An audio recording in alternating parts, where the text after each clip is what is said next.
Kali ini kita akan belajar tentang metode Regression Discontinuity Design atau RDD. Metode Regression Discontinuity Design atau RDD adalah satu-satunya metode evaluasi dampak yang digunakan untuk mengevaluasi program yang memiliki batasan pasti dan valid dalam penerapannya. Misalnya, program bantuan langsung tunai atau BLT diberikan kepada masyarakat tidak mampu yang berada di bawah garis kemiskinan. Program beasiswa diberikan kepada siswa yang memiliki nilai di atas standar yang ditetapkan. Atau program pensiun adalah hak untuk orang-orang yang di atas usia tertentu. Metode ini diklaim sebagai metode yang dapat memberikan hasil paling valid di antara keempat metode lainnya. Sama seperti metode evaluasi dampak lainnya, konsep dasar RDD adalah membandingkan outcomes antara kelompok yang mendapat program dan kelompok yang tidak mendapatkan program atau intervensi. Dan asumsi dasarnya, tentu yang pertama adalah tentang tren yang kontinu serta karakteristik individu yang mirip. Jika diilustrasikan, apabila tidak ada program, diasumsikan bahwa tren outcomes akan linear seperti pada gambar A. Setelah adanya program, trennya berubah menjadi ada patahan atau discontinuity yang berada tepat di atas dan di bawah batasan atau cut-off seperti pada gambar B. Maksudnya adalah program tersebut membuat outcome untuk kelompok terdampak lebih tinggi daripada kelompok kontrol. Maka, selisih outcome antara kelompok terdampak dan tidak terdampak atau kelompok kontrol adalah dampak dari program yang dievaluasi. Metode RDD relatif lebih rigid daripada metode kuasi eksperimental yang lain. Untuk menggunakan RDD sebagai alat analisis evaluasi dampak, perlu dipastikan bahwa terdapat exposure atau penerapan kebijakan maupun program yang memiliki indikator yang bersifat kontinu dan memiliki batasan tertentu sebagai standar implementasi. Hal ini disebut sebagai cut-off.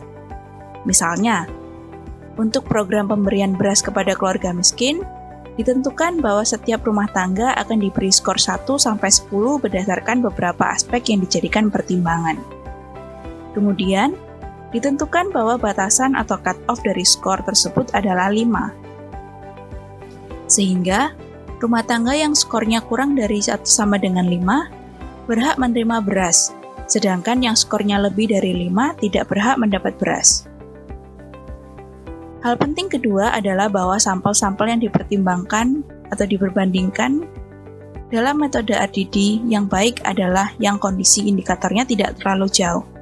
Lebih tepatnya, yang diperbandingkan adalah orang-orang yang tepat berada di atas dan di bawah cut-off.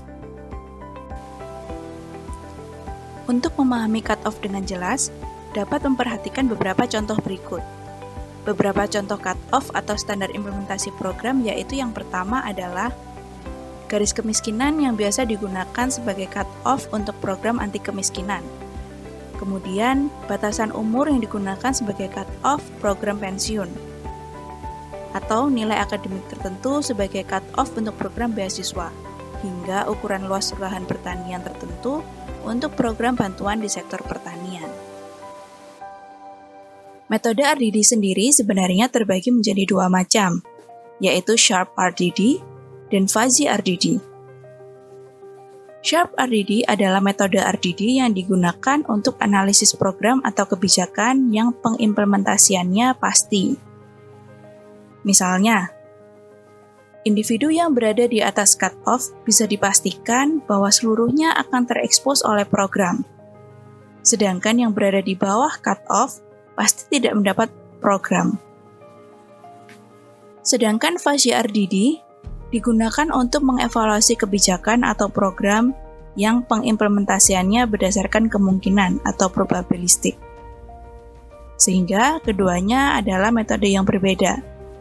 Contoh aplikasi RDD pada program pemberian beasiswa untuk meningkatkan capaian belajar atau prestasi siswa. Programnya adalah beasiswa, sedangkan indikatornya adalah skor siswa dengan cut-off 50.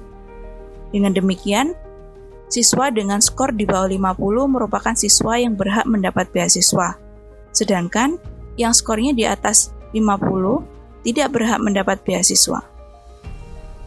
Lalu pertanyaannya, kapan kita bisa menggunakan RDD dan kapan kita perlu menggunakan metode kuasi eksperimental yang lainnya?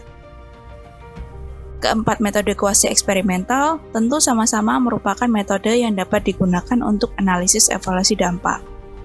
Namun, keempatnya memiliki tingkat validitas yang berbeda.